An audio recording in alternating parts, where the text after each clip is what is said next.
कुशीनगर का वह दिन जैसे समय की धारा से अलग होकर ठहर गया था।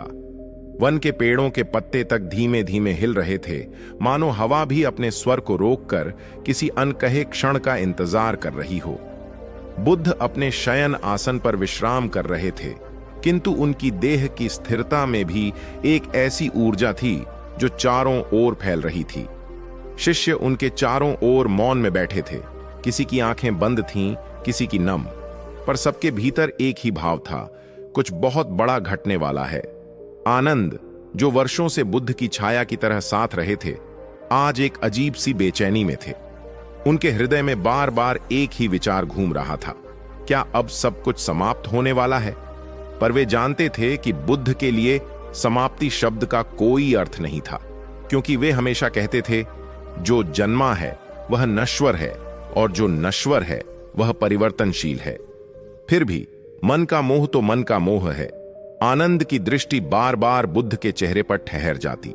वहां न कोई पीड़ा का भाव था, न चिंता का, बस एक असीम शांति। लेकिन उस शांति के भीतर जैसे कोई गहरा संदेश दबा हो, जो अब तक कहां नहीं गया। आनंद सोचते, शायद आज गुरु हमें कोई अंतिम रहस्य बताएंगे, कोई ऐसी शिक्षा जो अब तक केवल मौन में रही है। वन की मिट्टी की गंध, शाम के सूरज की हल्की सुनहरी किरणें और दूर से आती गोधूली में चरते गायों की घंटियों की टनटन, सब मिलकर उस क्षण को किसी अमर चित्र की तरह बना रहे थे। शिष्य एक दूसरे को देख भी नहीं रहे थे, मानो आंखों का मिलना भी इस पवित्र मौन को तोड़ देगा। बुद्ध ने धीरे से अपनी आंखें खोलीं।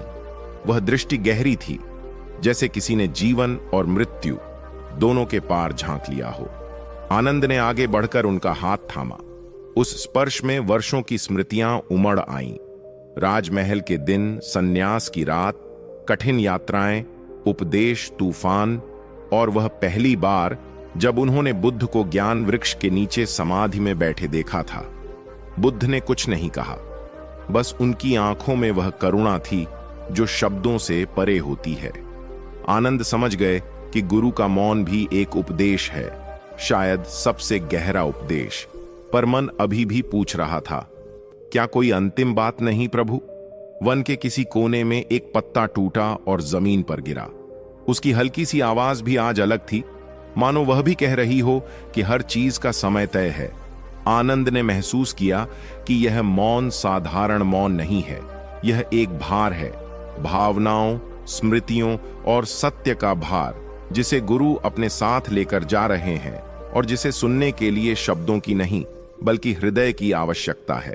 आकाश में धीरे धीरे अंधेरा घुलने लगा।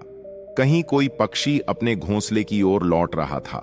चारों ओर एक अदृश्य ऊर्जा फैल रही थी, जैसे ब्रह्मांड स्वयं इस क्षण को देख रहा हो। शिष्य अब और अधिक नजदीक खिसक आए, मानो थोड़ी देर और उस उपस्थिति में रह लेने से उन्हें भी कुछ अंश मिल जाएगा उस असीम शांति का। और तभी बिना किसी संकेत के बुद्ध ने अपनी दृष्टि आनंद पर स्थिर कर दी। वह दृष्टि इतनी सीधी और गहरी थी कि आनंद का मन जैसे पढ़ लिया गया हो। उन्होंने महसूस किया कि गुरु उन्हें कुछ कहना चाहते हैं, पर शब्दों में नहीं, किसी और रूप में, शायद उस तरह जैसे नदी सागर से मिलकर मौन हो जाती है। मौन अब केवल मौन नहीं रहा, वह एक सेतु बन गया। गुरु और शिष्य के बीच, इस जीवन और अगली यात्रा के बीच, ज्ञात और अज्ञात के बीच। आनंद को लगा कि इस मौन का भार उन्हें जीवन भर ढोना होगा, और यह वही भार होगा जो उन्हें भीतर से हल्का कर देगा। दूर कहीं बिजली कौंधी और क्षण भर के लिए वन का सारा दृश्य उजागर हो गया।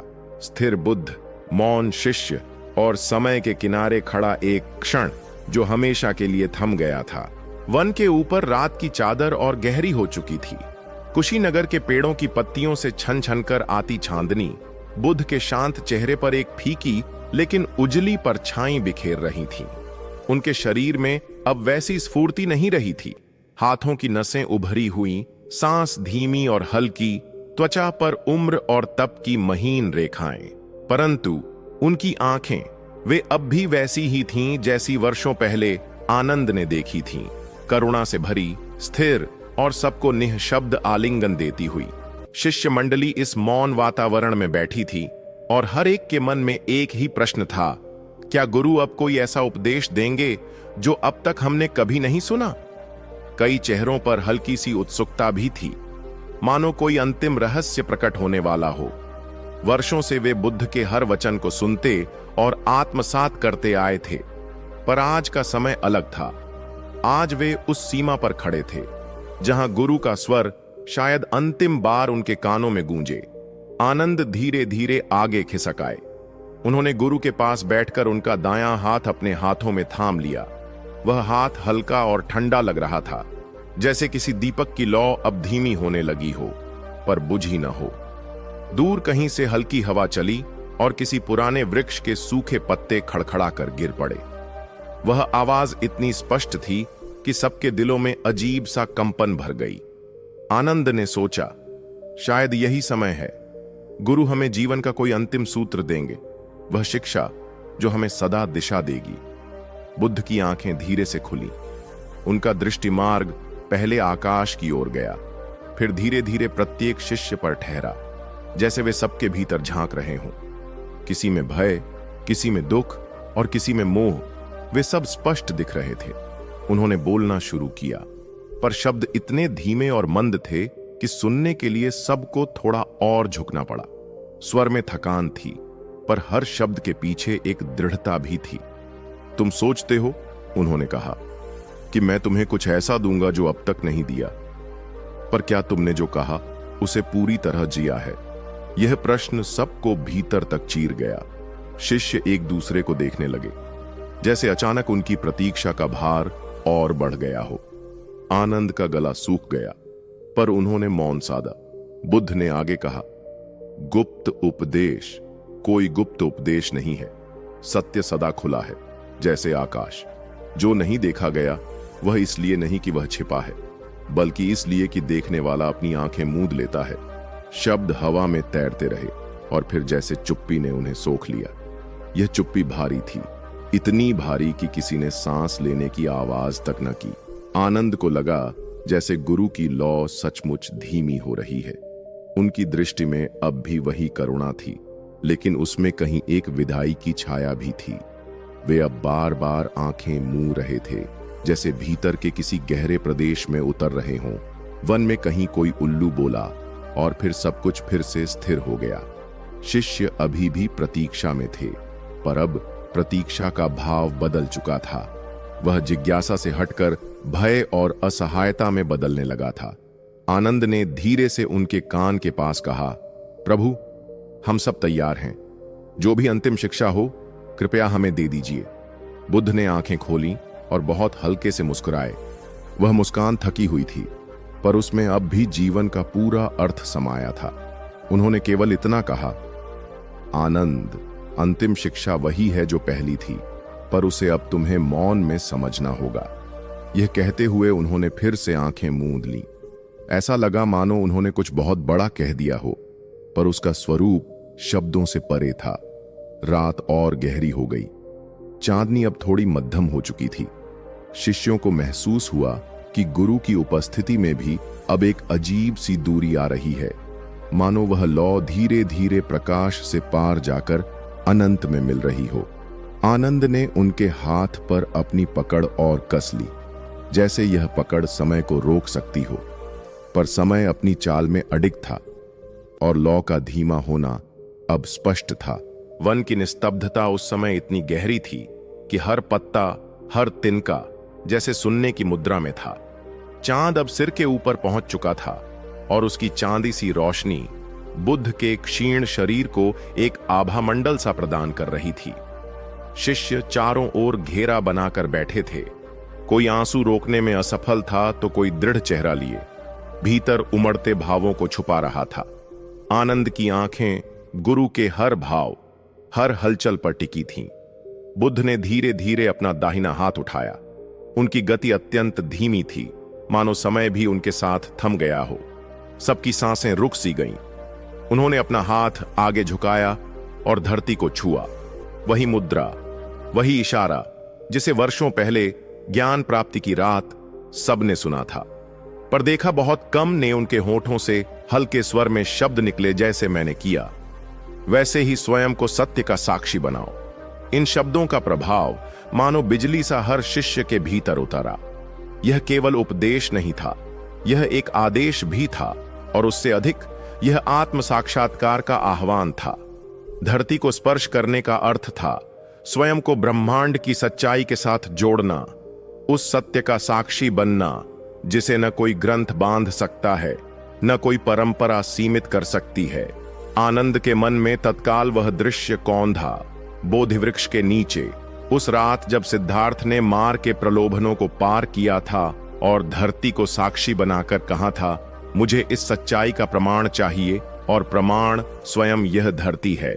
वही भाव, वही दृढ़ता आज फिर इस अंतिम क्षण में दिखाई दे रही थी। शिष्य मौन थे, पर उनके भीतर का मौन अब भारी नहीं बल्कि जागृत था। इस इशारे में उन्हें केवल गुरु का अंतिम संदेश नहीं बल्कि उनकी पूरी जीवन यात्रा का सार दिखाई दे रहा था। बुद्ध कह रहे थे, मेरा अनुसरण मत करो केवल मेरे शब्दों से, उस सत्य को स्वयं अनुभव करो जो शब्दों से परे है। धरती पर रखा उनका हाथ ठंडी मिट्टी में ढंसा, मानो स्वयं पृथ्वी से संवाद कर रहा हो। जैसे वे कह रहे हों, तुम साक्षी हो, तुमने देखा है कि एक मानव अज्ञान से ज्ञान तक कैसे पहुंचा। अब तुम साक्षी रहोगी जब मेरे शिष्य अपने भीतर वही प्रकाश खोजेंगे। आनंद की आंखों में आंसू छलक आए। उन्होंने महसूस किया कि यह क्षण केवल शिक्षा का नहीं बल्कि एक जिम्मेदारी का भी है। गुरु अब उन्हें उस स्थान पर खड़ा कर रहे थे जहां उन्हें स्वयं अपना दीपक बनना होगा। कुछ दूर एक हल्की हवा चली और पेड़ों की पत्तियों ने सरसराकर उस क्षण का अभिवादन किया। ऐसा लगा मानो पूरा वन, पूरी प्रकृति इस इशारे को स्वीकार कर रही हो और उसका साक्षी बन रही हो। बुद्ध ने अपना हाथ कुछ क्षण धरती पर रखा, फिर धीरे से वापस खींच लिया। उन्होंने कुछ और नहीं कहा, पर उनकी आंखें बोल रही थीं, अब समय आ गया है कि तुम मेरी उपस्थिति के बिना भी सत्य को देख सको। शिष्य जानते थे कि यह इशारा केवल वर्तमान के लिए नहीं बल्कि आने वाले युगों के लिए है। सदियों बाद भी जब कोई साधक धरती को छूकर स्वयं को सत्य का साक्षी बनाएगा, वह उसी परंपरा, उसी क्षण से जुड़ जाएगा जो आज यहां घटित हुआ। वन में फिर से निस्तब्धता लौट आई। केवल चांदनी और शिष्यों की धड़कनों का अदृश्य संगीत था। धरती जो लाखों वर्षों से हर घटना की साक्षी रही है, अब इस अंतिम शिक्षा की भी साक्षी बन गई थी। आनंद ने धीरे से सिर झुकाया। उनके भीतर यह स्पष्ट हो गया था कि गुरु का अर्थ केवल एक व्यक्ति नहीं बल्कि एक मार्ग है, और वह मार्ग अब उनके भीतर से आगे बढ़ेगा। रात्रि और भी गहरी हो चुकी थी। चांदनी अब पेड़ों की डालियों से छनकर भूमि पर बिखर रही थी, जैसे किसी ने सफेद रेशमी कपड़ा बिछा दिया हो। बुद्ध की देह स्थिर थी, पर उनकी आंखों में अब भी वह अपरिवर्तनीय प्रकाश था, एक ऐसा प्रकाश जो थक